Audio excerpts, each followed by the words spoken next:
Hi, my name is Jeff Colgan. I'm a professor of political science here at Brown University, and I'm also the director of the Climate Solutions Lab at the Watson Institute.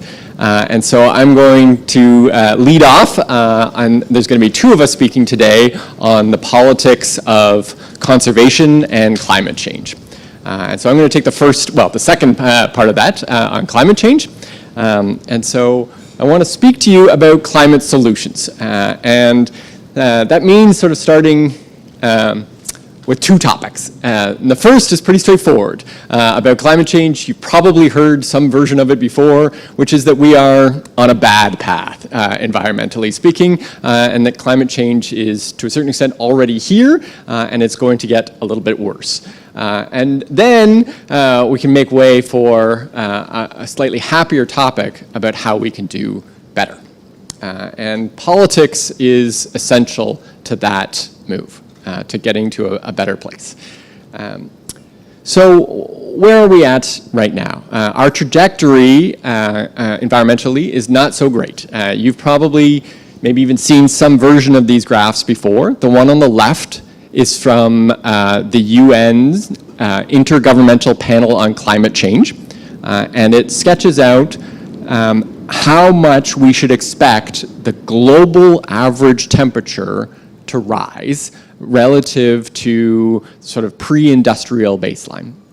And it looks at three different scenarios, a baseline scenario, our current scenario, current policies, and even the blue box is our rosiest scenario if you give us credit for all of the promises that world leaders have made, whether they have implementation plans or not.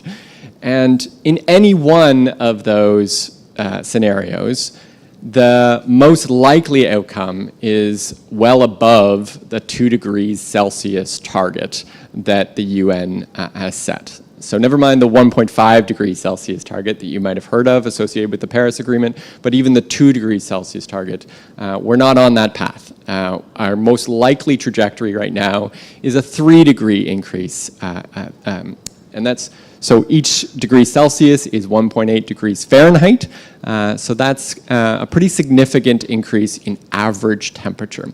Of course, on an individual day, that doesn't sound too bad.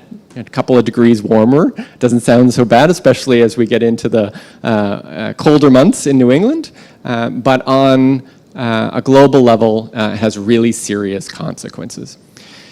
And so we've been thinking and working about how to get to an economic path where we're not emitting the greenhouse gases that are causing climate change. And on the right-hand side, you can see some various trajectories of how we might be able to change the global emissions of greenhouse gases. And if we had started, so the solid black line you might be able to see there has been rising for the last 30 years. So now we are emitting into the atmosphere about 50 gigatons of greenhouse gases every year. And if we had started back in about the year 2000 on one of those yellow paths to lowering our emissions, then we would have taken a relatively gentle solution to try to get down to zero emissions. But we are now, unfortunately, in the position of trying to be on one of those purple lines that looks like a double black diamond ski hill to try to get to a maximum increase of 1.5 degrees Celsius. We've already increased the average temperature about 1 degree Celsius, or 1.1. And so I think the realistic projection is that we're not going to make a 1.5 degree Celsius target. That steep curve is likely beyond our reach. That doesn't mean that we should give up. There is, in fact, a big difference between a 1.5 degree Celsius increase, or 2, or 2.5, or 3. And so each incremental bit, it's not linear. You should think of it more as sort of an exponential curve. Each incremental piece gets worse and worse for not only us as a species, but also for all other living things on Earth. And so making the effort to bring down our impact is really important. So with a very quick nod to former Secretary of Defense Donald Rumsfeld, we can talk about certain risks of known risks, uncertain risks, and unknown risks. And the known risks associated with climate change are going to happen, and the only question is how big are they going to be, how bad?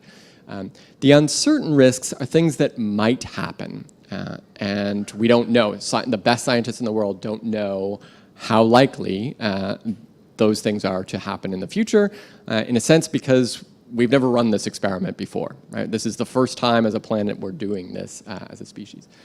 And then the last category, unknown risks, are the things we haven't even thought about. And unfortunately, there are some things in that category that are almost certainly going to happen. We just haven't thought of them yet.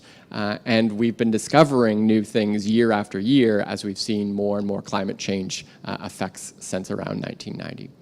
I'll give you one example of a known risk, which is extreme heat days. These are days above 95 degrees Fahrenheit days. Those days, especially when combined with humidity, tend to cause deaths and health consequences that are going to get very much worse in the next 10 to 20 years. And so the number of deaths is expected to increase dramatically. So we need to build our cities differently, and we need to protect workers who are working outside, construction workers, agriculture workers, retail workers. They're going to do things differently in the future. Okay. I'll give you one visual about what kind of consequences we might see over time. This is the state of Florida, and you've got two projections here, one with a global temperature increase of 2 degrees Celsius and one with 4 degrees Celsius. This isn't all at once. It doesn't happen instantly. In fact, it takes decades to play out, but it is worth acknowledging that much of South Florida looks like it's underwater under these scenarios. Now, there are things that we can do. We can build seawalls, we can do mitigation and adaptation of various kinds, but you can see the scale of the challenge that we're building for ourselves. So I've just given you a whole bunch of bad news, and I'm sorry about that. But the good news is that we don't have to stay on this path, that the alternatives are right there for the taking. And most of the technology that we need to decarbonize our economy, to shift to a greener, cleaner economy, are already in existence. They already exist, and many of them are commercially attractive even at this point.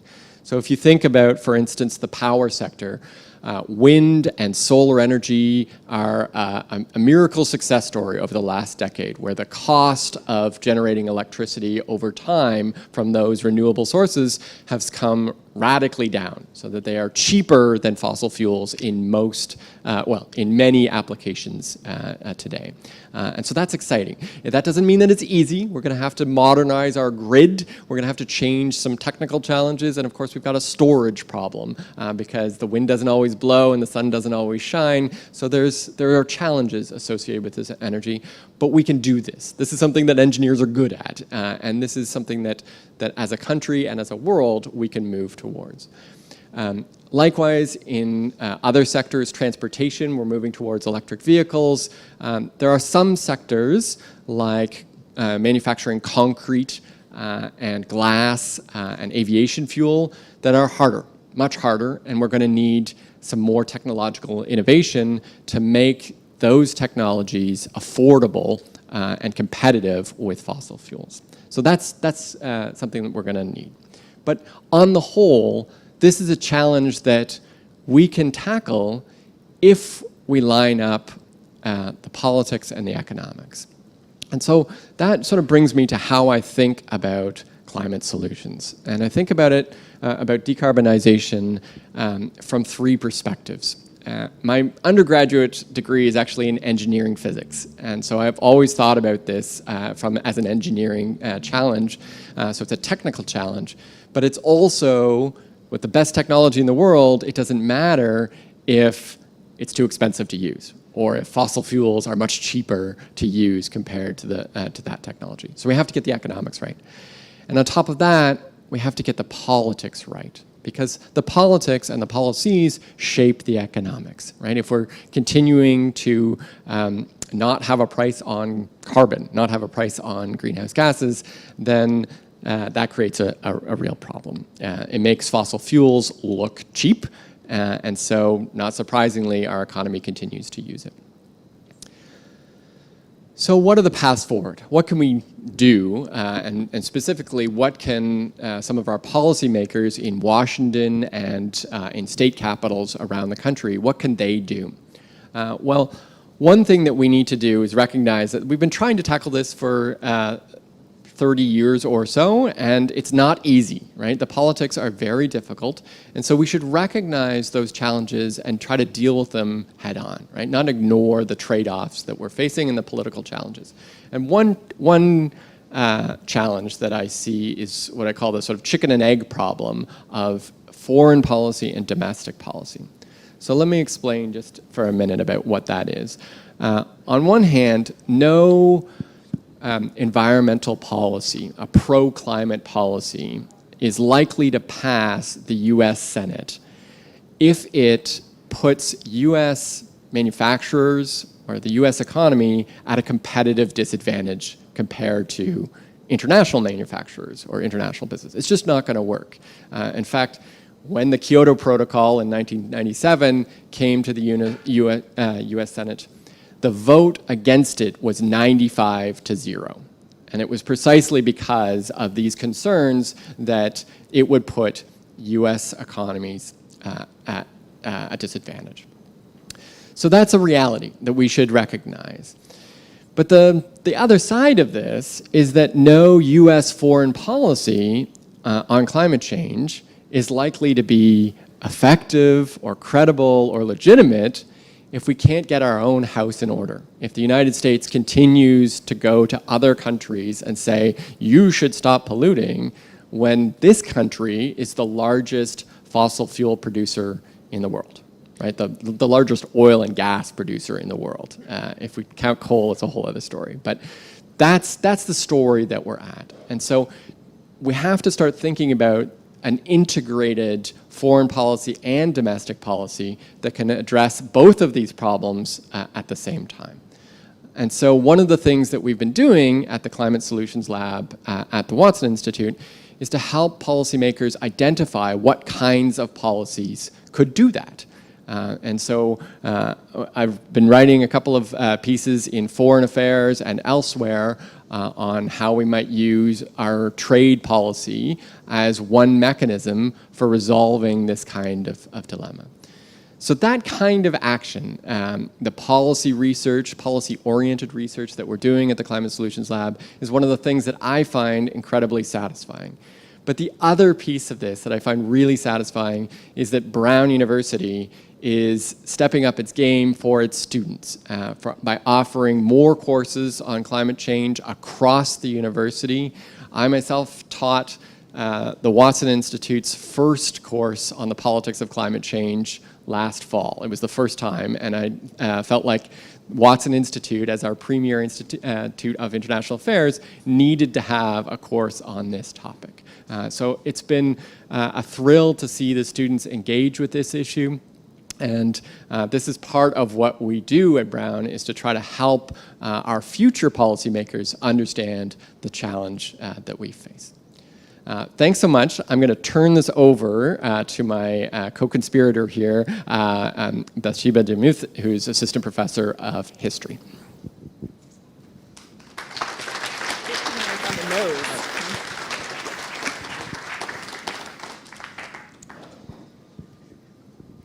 All right, well, first of all, thank you all for coming. And secondly, I'm going to do something a little bit different than was advertised in the program today, because I was uploading a lot of decks for various talks on Wednesday, and I put the wrong one in this particular slot. So I was going to talk about various ways that conservation has worked in the Arctic, particularly around Pacific walruses. I'm happy to answer questions about that. But what I am going to tell you about instead, because of the slides I have in front of you, is actually about whales. And it's about a kind of energy extraction in the Arctic that came before the sort of energy extraction we all think about today, which is fossil fuels of various kinds.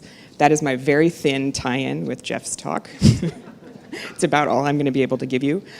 But instead, what I'm going to try to convince you of is actually a different way of thinking about what matters when we tell history.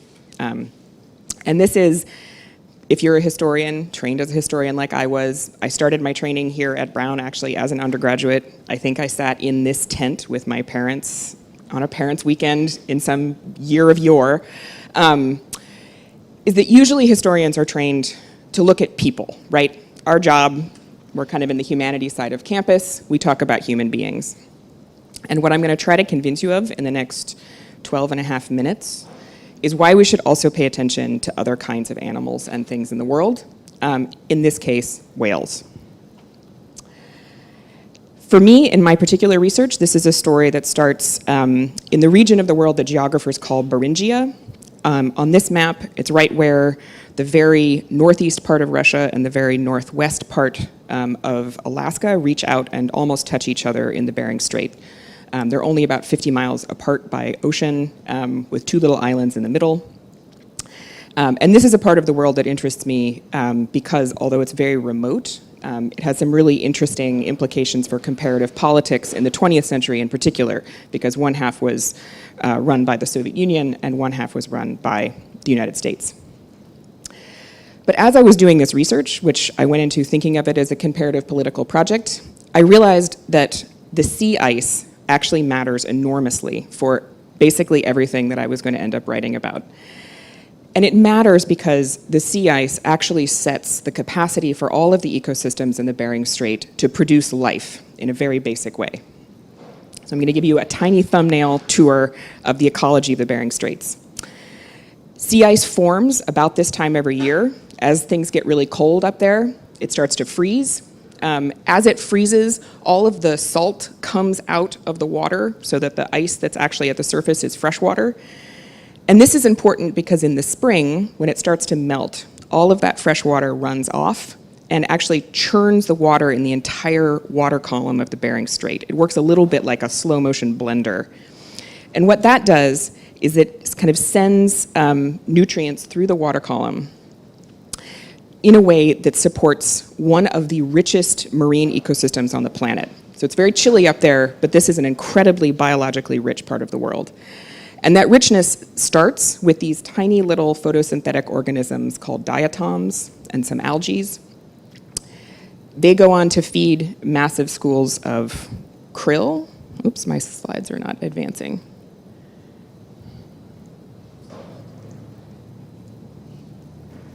There we go. Which are just big schools of crustaceans, right? They're kind of like a swarm of mosquitoes in the ocean, but they're made out of tiny shrimps and other beasties. Those go on to feed all kinds of other animals, including bowhead whales, which are the star of this show. And bowhead whales are really remarkable animals. They can grow to be almost 100 tons, 70 plus feet in length, and really critically, they can live for 2+ centuries. One of the whales that I write about in my research was born when Thomas Jefferson was president and died when Bill Clinton was president. So seen a lot of history. But bowhead whales are critical in the marine ecosystems they live in because they sort of help support other kinds of life. They do lots of work in the oceans as they're swimming and diving. And they have been critical to human beings along the Bering Strait for thousands of years. And they're critical because they take all of that energy that the diatoms make out of sunlight through photosynthesis that moves into the krill, and they condense it into material that human beings can use. You can eat whale meat, you can burn whale oil, and they are actually so kind of rich in calories that they're almost 50% fat by volume. So if you want a floating stick of butter, a bowhead whale is about as close as you're going to get. And this is really important in a part of the world where there are not trees. This is up above the tree line in the far north. It's a place where agriculture is not going to be an option. There are no amber waves of grain on the Bering Straits. But what it allows is people to live in permanent settlements thousands of years ago and up into the present. And the indigenous peoples around the Bering Straits kind of set their ways of life to follow the bowhead whales and built their settlements in places where they could hunt them easily. So bowheads have this very predictable migration route up through the Bering Strait into the Beaufort Sea and then over toward Russia in the spring. And there are historical villages going back thousands of years that took advantage of those kind of hunting routes.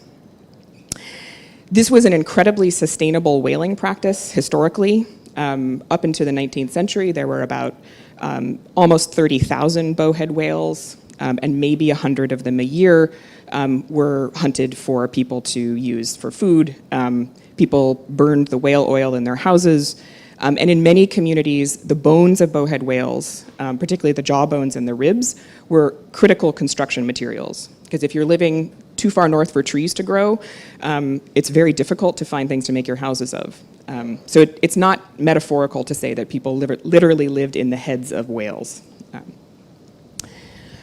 So really critical resource, very sustainable, produced a kind of long-term understanding between people and whales that's reiterated in all of the indigenous communities that live around this part of the Bering Strait that really emphasize that human life is impossible if you do not have whales. If you're unable to hunt bowheads, you're not going to be able to survive.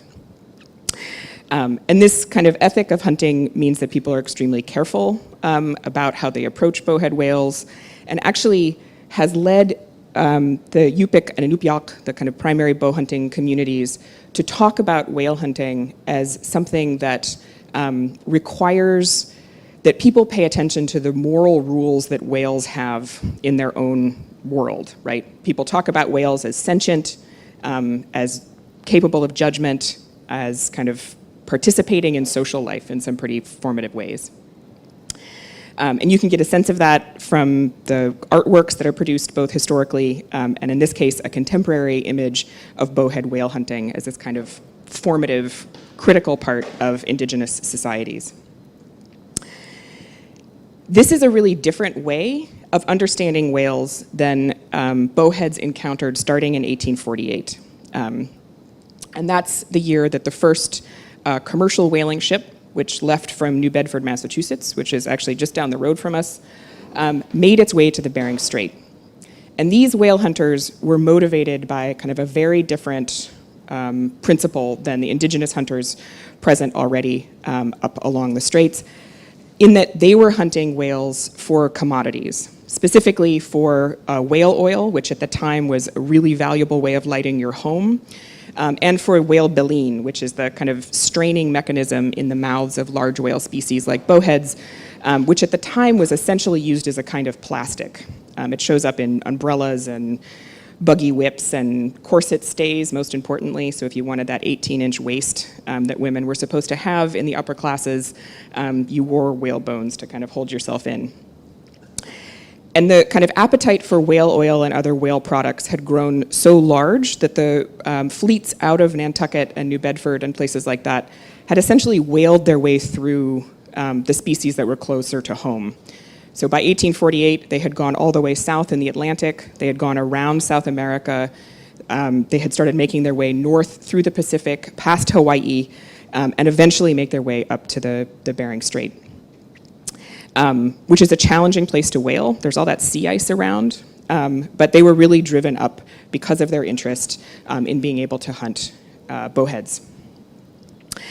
And interestingly, and this is where I get to the part about why you want to pay attention to whales, the narrative about whaling history is that people were just sort of able to show up and do what they wanted to, right? You have these kind of technologically sophisticated Moby Dick-style tall ships arriving in the Bering Strait.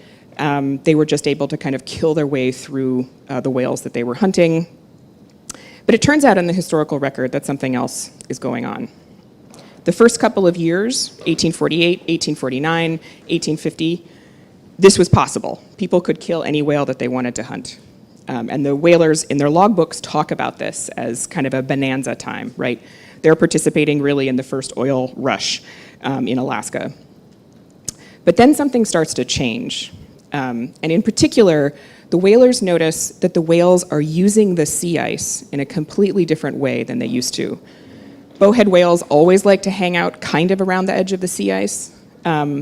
But by 1851 and 1852, the whales would see these ships coming, they would hear them in the water, and they would run or swim for the edge of the sea ice and start to use it as protection. And in some cases, sailors describe it as the whales trying to lure them in, because obviously if you're in a wooden-hulled ship, you don't want to get too close to the edge of the pack ice because it can sink you.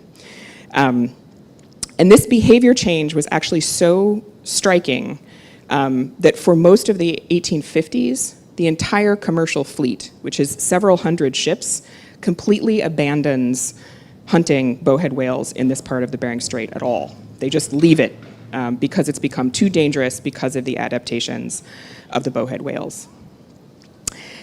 And what's interesting about this for me as a historian is that it actually means that the whales themselves were influencing what the market in whale oil looked like. It was influencing the success of these vessels when they came back to port.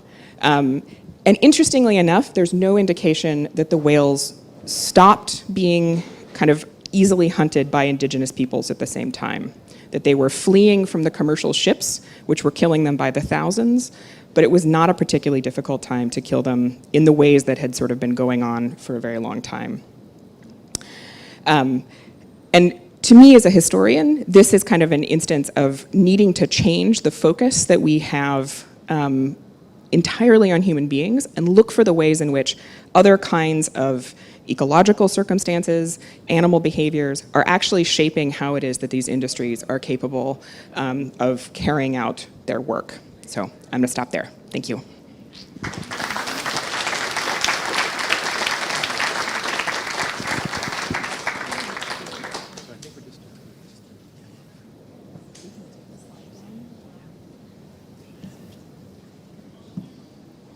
They have control, I think. Yes, and I think we're open for questions, both of us, so we'll just hand the mic back and forth. Yeah. Oh, sorry, yes, there's a mic in the middle if you want to ask questions there so that everyone can hear.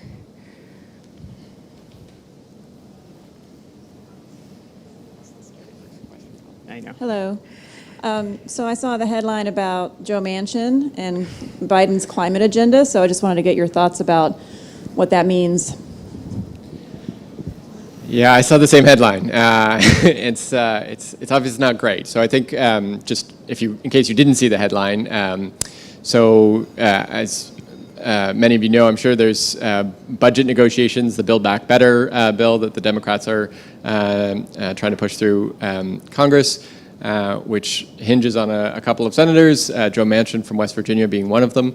And part of that bill is something called the Clean Electricity PP, Clean Electricity Participation Program. I can't remember what the second P is, but basically it is a move by the federal government to fund at the state level a different kind of electrical system over 10, 20 years to give all the right incentives to states to have their electrical grids powered by clean energy as opposed to fossil fuel powered energy.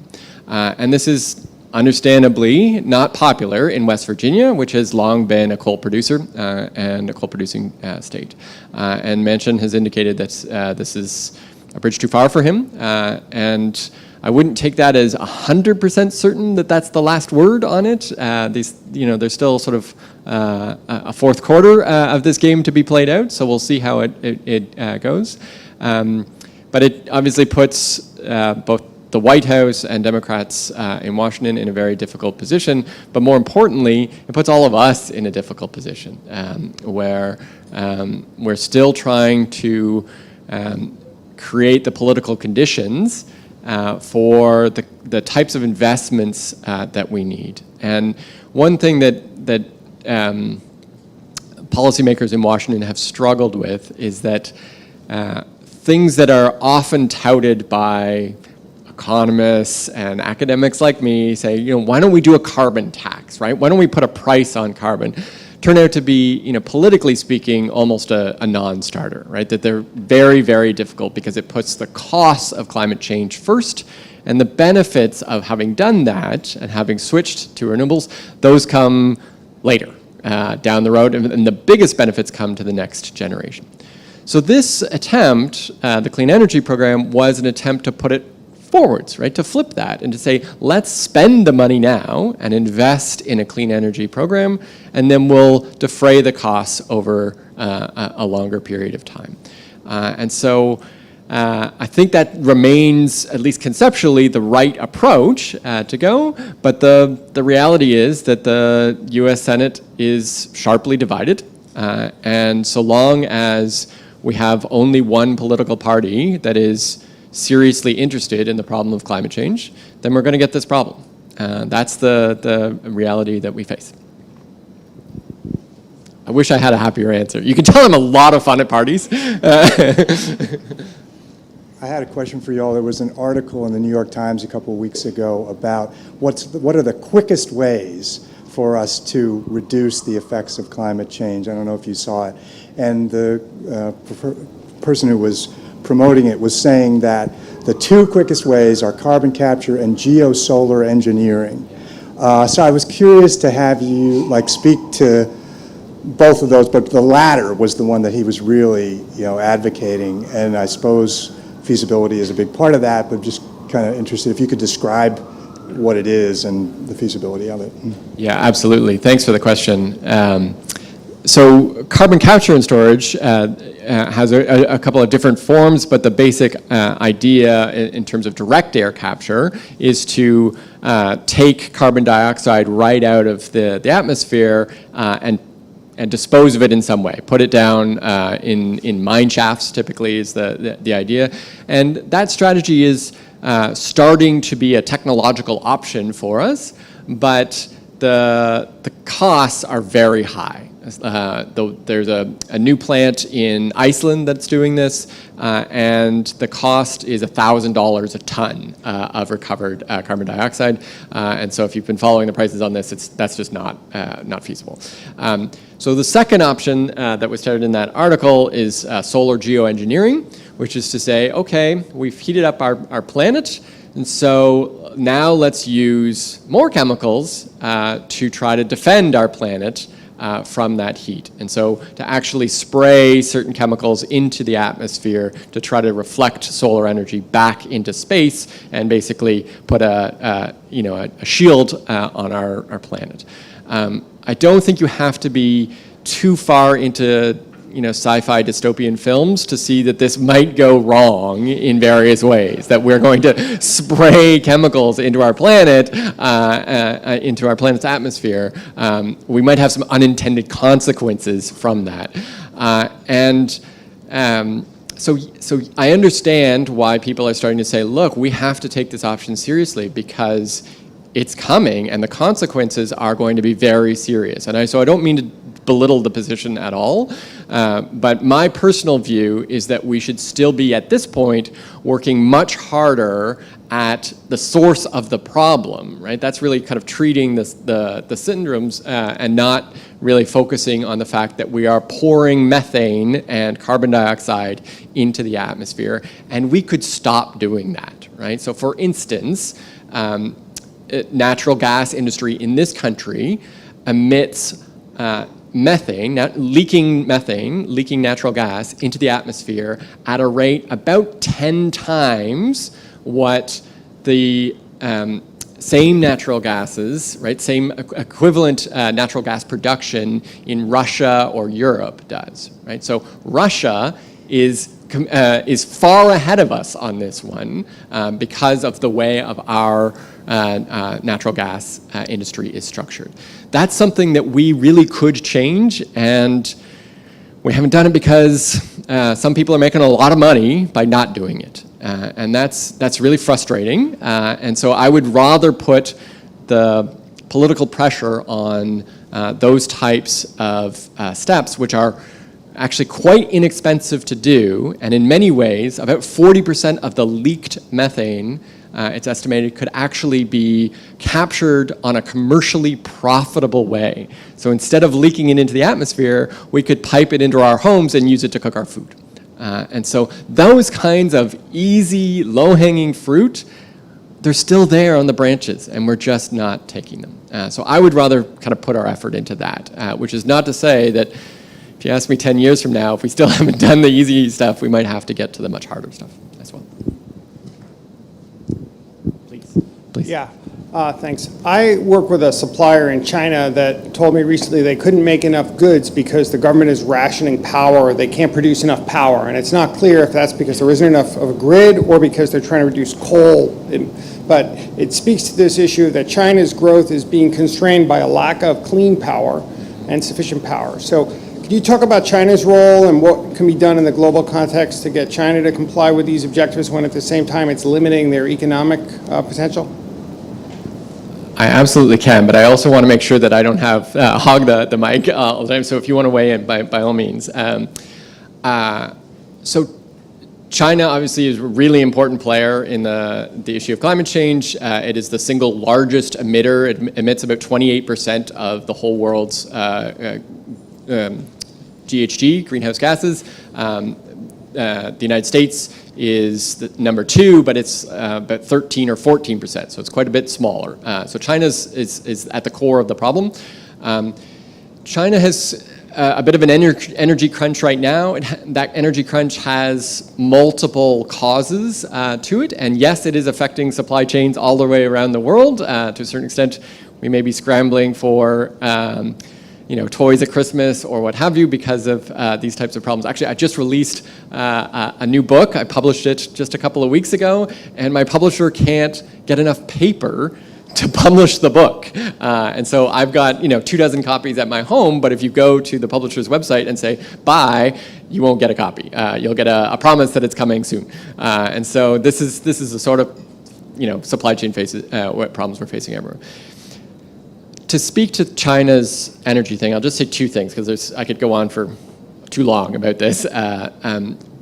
One is that part of China's problem is entirely political, right? So China decided that it was going to punish Australia for its political decisions by not importing any more Australian coal and putting a whole lot of economic pain to Australia, which was effective for a while, but guess what? They ran out of coal. And so that's part of why they're having problems generating enough power to power their factories. That's not the only cause, but that's one of them.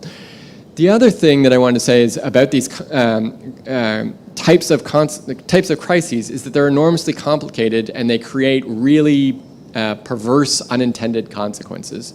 And so one thing that we're seeing happen in China right now is that the factories are starting to get diesel generators on site to power their own factories, which of course is even more inefficient and pollutes just as much, maybe even more than the coal that they were relying on.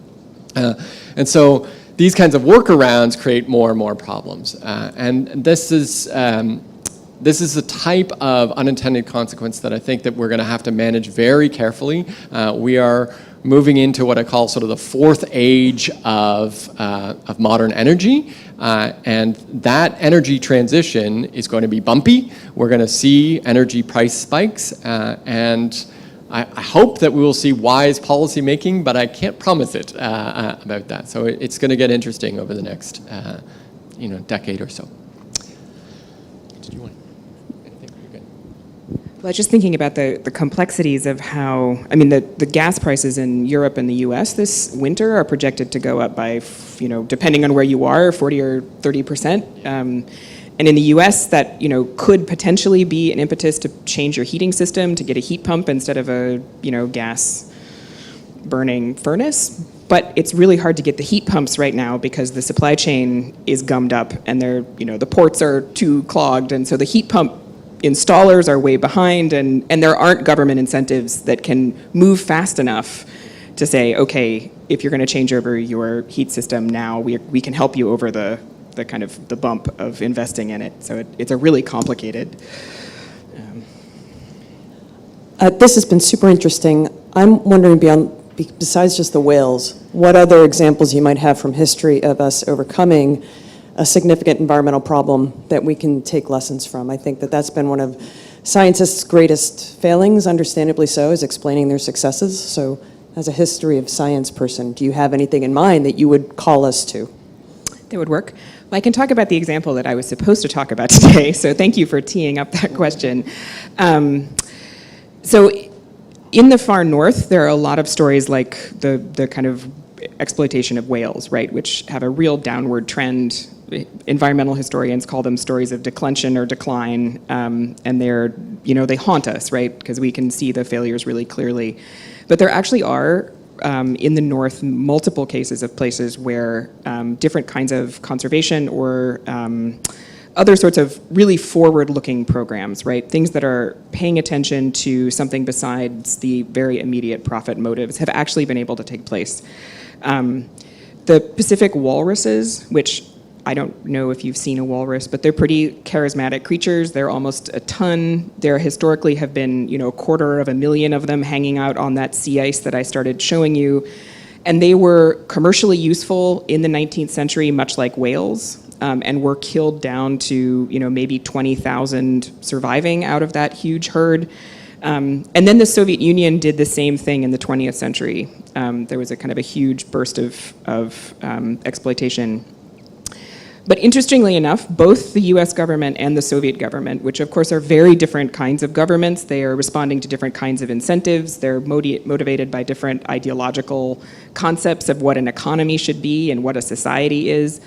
Both of them actually looked at Pacific walruses and decided that it was so important to be able to maintain the presence of people along the edges of the Bering Strait, kind of for nationalist reasons, particularly after the Cold War. Like, you really want to have citizens living in the region that's closest to your most mortal enemy, that they put in place conservation rules that have allowed Pacific walruses to thrive.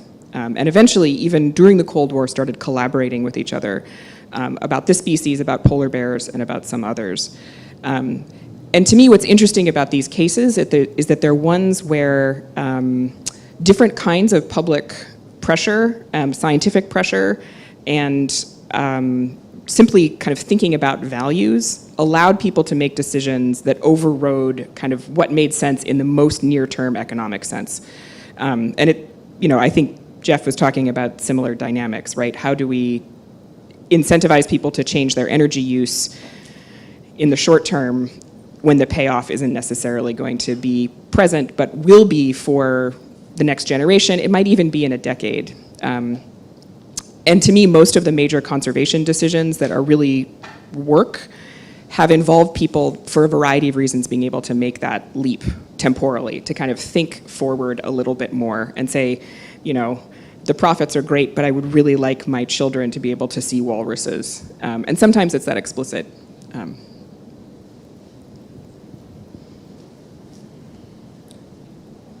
Thank you very much. I have two questions, one for Professor Demuth and one for Professor Colgan. First, Professor Demuth, thank you for shifting our framing with regard to our anthropocentric view of nature and how we should be looking at what the Bowhead are doing.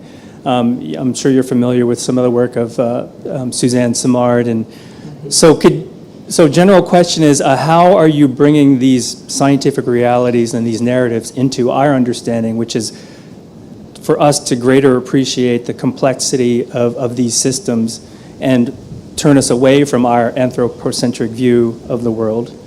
And then for Professor Colgan, to what extent are you bringing in with regard to the dynamics of the politics of climate change, the moral force of people like Greta Thunberg and Pope Francis into these dynamics, and also especially noting the great climate anxiety that a lot of our younger generations are feeling?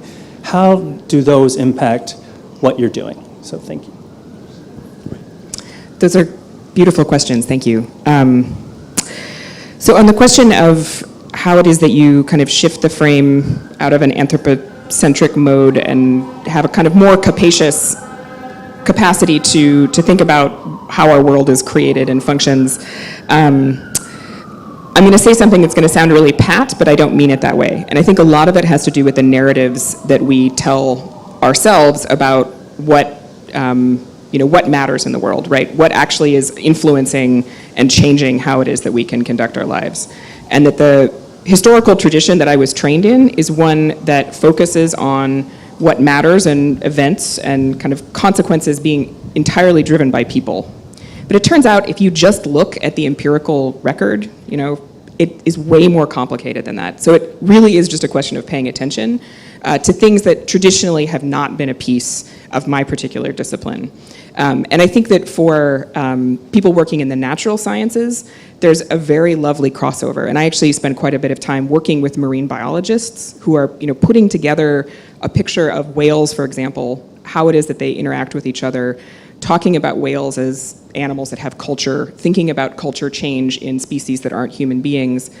And they are interested in looking at the ways in which human behavior has influenced those animals. So there's kind of a crossover. It breaks down some of the disciplinary divides that we're really trained in.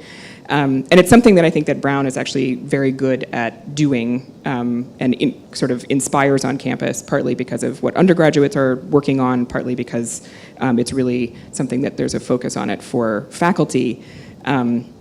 But the result of that is that you can tell a kind of historical narrative that's much more complete, right? It's actually paying attention to the things that did influence how people acted. And as a result of that, you get over the idea that the only thing that kind of changed history or caused events to work a certain way was human decision making. That's obviously really important, and you don't want to underestimate it. And clearly in the case of climate change, if we don't figure out better decision making, there will be consequences that will be ever more acute. But I do think that the capacity to rework the kinds of narratives that we're telling is really important. Thank you so much for the question.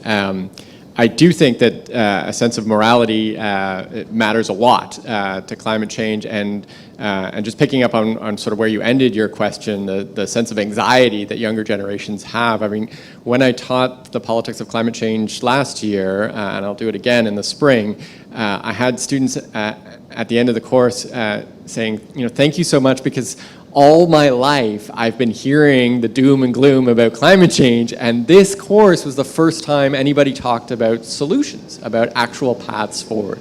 And so in the course, we spent a couple of weeks, the first 2 weeks, talking about the actual problem, but we spend the rest of the course talking about solutions, about how we could move forward. And I think having that kind of positive mindset is really important for all of us, because anybody who's working on environmental politics right now can get a little depressed. It's a tough go. I think that the way that morality matters so much in climate change is understanding how we can channel that sense of what's right in the world, and even the sense of outrage about what's not right in the world, not to individual behavior, but to systems change. Because climate change is a kind of problem that unfortunately we can't solve by individual virtuous behavior, right? So when it comes to putting in heat pumps in our houses, to pick an example that was just mentioned, I just did that 3 weeks ago. I'm glad to have done it, but I'm also painfully aware that the amount of difference I made to the world was so microscopically small that that kind of action is lovely and worth doing, and I encourage everyone to do it, but I also think what we need to be doing is picking up our phone and calling our US senator or our congressperson, and channeling that change with ideas, getting out in the streets when we need to, recognizing that the sorts of decisions that need to be made not just at a government policy level, but also at a corporate level, that these things, that's where we can make change. And I don't want to cast anybody in business or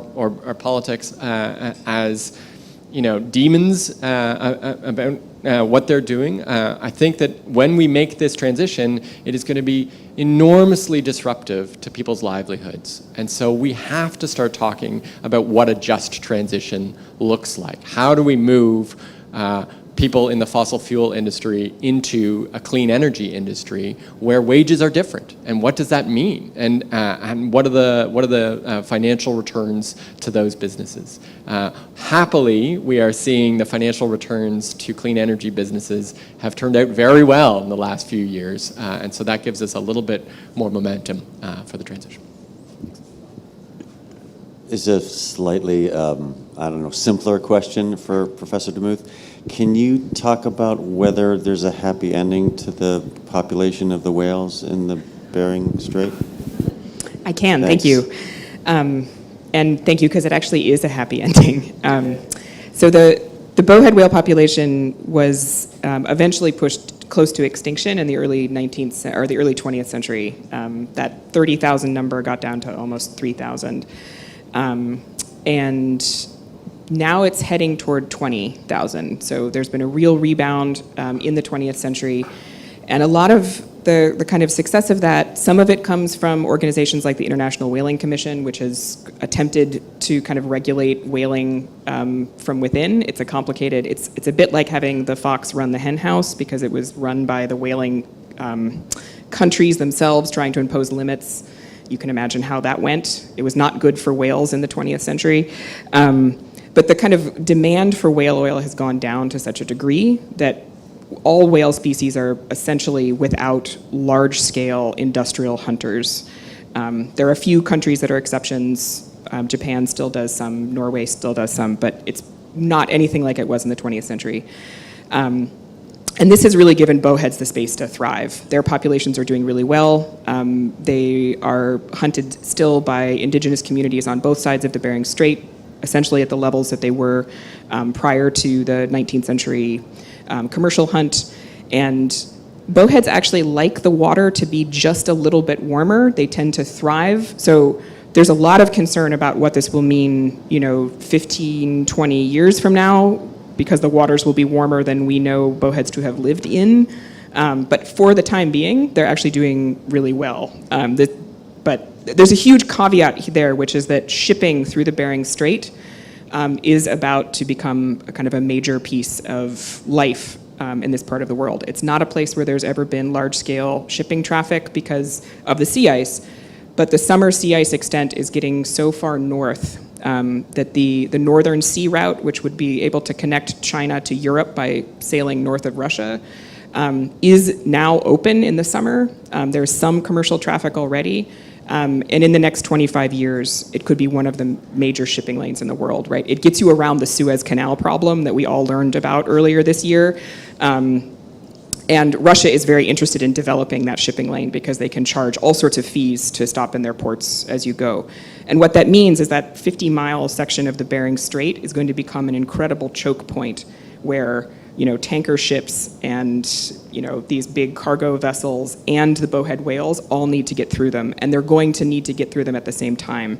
And because of what that kind of shipping traffic has meant for the North Atlantic right whale, for example, which is a species that is essentially going extinct in real time in front of us, in large part because of shipping traffic, but also fishing nets, there's real worry about what the sea ice diminishment is going to mean for bowheads in the long term. So we can keep it a happy story, I guess is what I would say. We actually sort of have that collective capacity right now, but it is going to take some real decision making about things like shipping through the straits.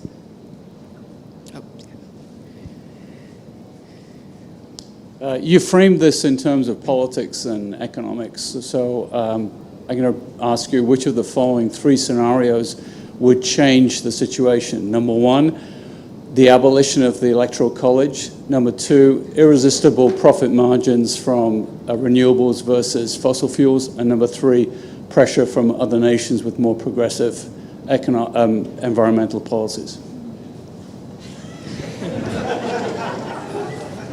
Yeah, that's great. Do I have to pick just one? Look, irresistible profits has a pretty big allure to changing the way we do things. But the thing about economics of clean energy and of the kind of green revolution is that it's really deceiving. That one thing that this is a lesson that we haven't learned very well as a society, is that when we decide to kind of go big into a new industry, we can often lower the cost dramatically, right? So this is what the story about wind and solar energy is, that as governments created the incentives, which were at first not economic at all. They were loss-making moves where the governments were providing subsidies for clean energy. That started an industry around taking advantage of those subsidies.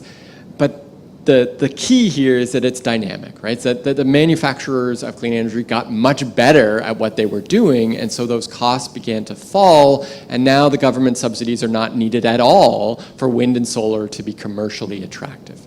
That's the kind of lesson that we should be thinking about as we start applying it to electric vehicles and to all the other technologies that we need to make a decarbonization challenge.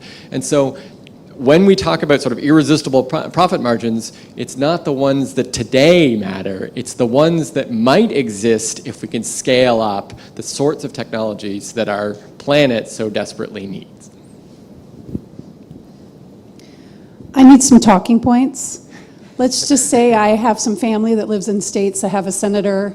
If the solution ultimately is political and we need to apply political levers and half of the country lives in states where the politics are stuck, what's the right argument to make to those, quote, family members or people you might know on that side? I have those family members too.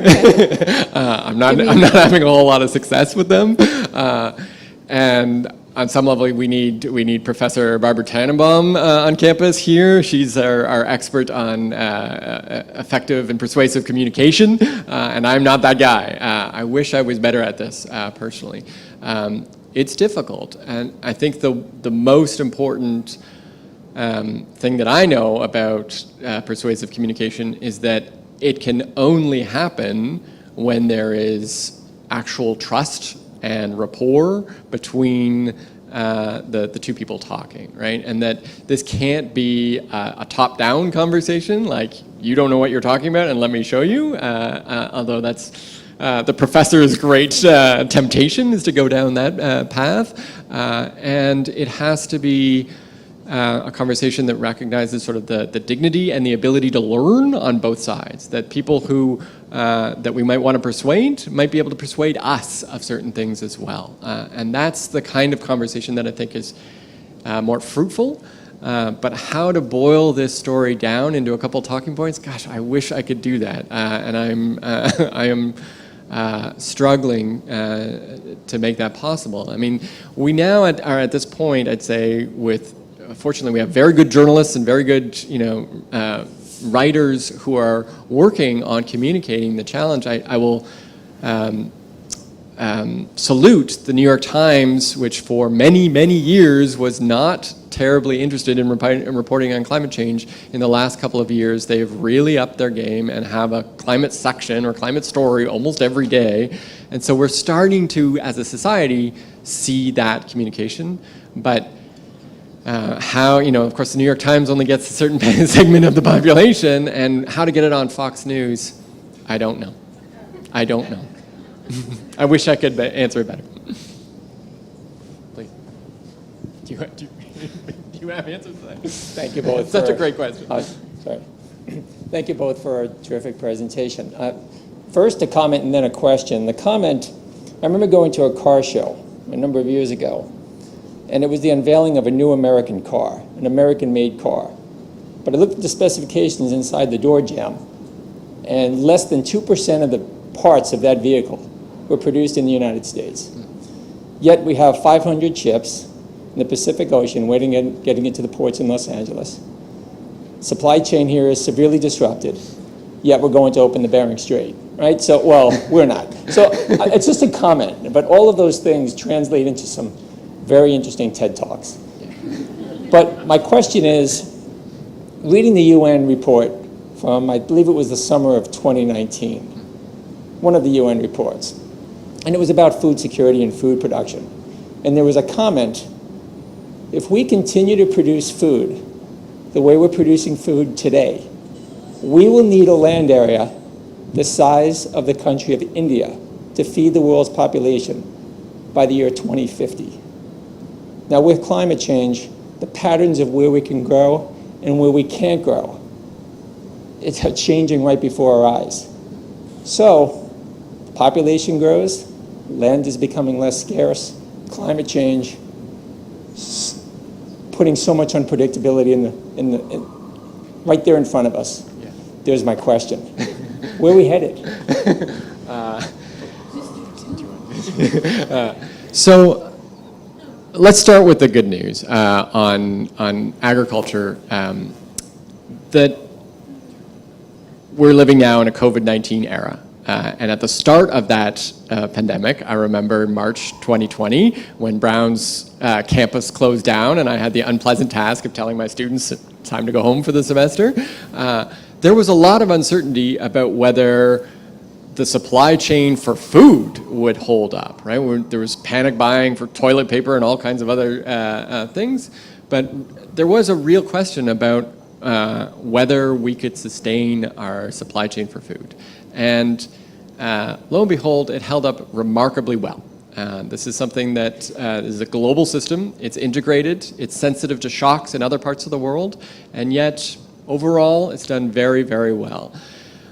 I do think that climate change is a really significant challenge, and that agricultural yields for many of our most important products, wheat, soy, corn, etc., around the world are likely to decline. And the scenarios that I've seen are sort of 20% crop yield decline with around 2 degrees, 2.5 degrees temperature increases.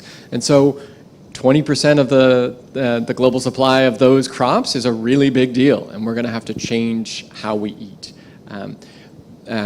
But at the same time, I think we'll also change how we farm. And that's not a topic that I'm particularly well equipped to speak to, but I have hope and more than hope, real optimism around new modes of farming, both in kind of crop generation, regenerative farming, but also cattle ranching, et cetera, where they're talking about new additives that can change the methane production of cows. Turns out that cows are big methane producers. And so, there are additives that can bring that kind of methane production way, way down. And we don't know what that solution is going to be. It's not going to be one solution. It's going to be a whole constellation of approaches. But I actually feel fairly optimistic about that piece of the problem. If I think about all of the different things that climate change brings with it, that one is not the one that keeps me up at night the most. Yeah, I would just add to that. I'm from the Midwest, which is a place that has seen really radical transformations in the way that food is produced within my lifetime. And in ways that are not good for the land, for the animals that are being farmed, for the people who are doing the farming, right? It's really moved from something that is potentially a thing you'd want to do with your life to an incredibly exploitative system, kind of all the way down. And interestingly enough, the kind of COVID era and particularly what's happening with natural gas in Europe, bizarrely, is kind of starting to undermine some of the ways in which that factory farming system operates because of phosphorus, which requires natural gas to produce it in fertilizer. Those prices have gone up so much that the farmers, when I went back home in August, were actually spreading manure on their fields, sometimes for the first time in 10 or 15 years. And to me, the kind of lesson in that is that the incredible inefficiencies that actually exist in the way that farming works in the Midwest, right? It's being produced for beef and to make ethanol. It's actually not going to feed people. And some of the kind of inputs to that system that are not ecologically sound or sustainable are actually things that are rolled back comparatively easily, right? There are problems like, what do you do with lower Manhattan as sea levels rise? And then there's the problem of like, how do you get nitrogen and phosphorus back into your farmland? And it turns out one of those is actually easier to deal with than the other. And there's knowledge of how to do it on the ground, right? People remember how they have farmed in the past. That does mean things like probably not eating as much beef, right? It's going to be more expensive, but it probably should be, frankly, if we're eating in a way that in a temperate climate kind of matches what the ecologies we live in are able to bear. And it doesn't mean we're less healthy. Probably means we're more healthy. So yeah, this is one place where I do think that the human's adaptive capacity to produce food historically is marvelous, right? That's a thing I think we can figure out. How to do it equitably, that to me is the big question. It's a political question.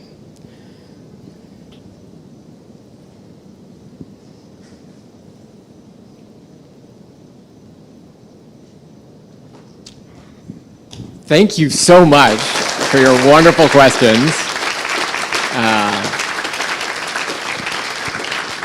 It's really, really a pleasure to see all of you here coming out to an event like this and for caring about this issue. So thank you so much. It gives us hope.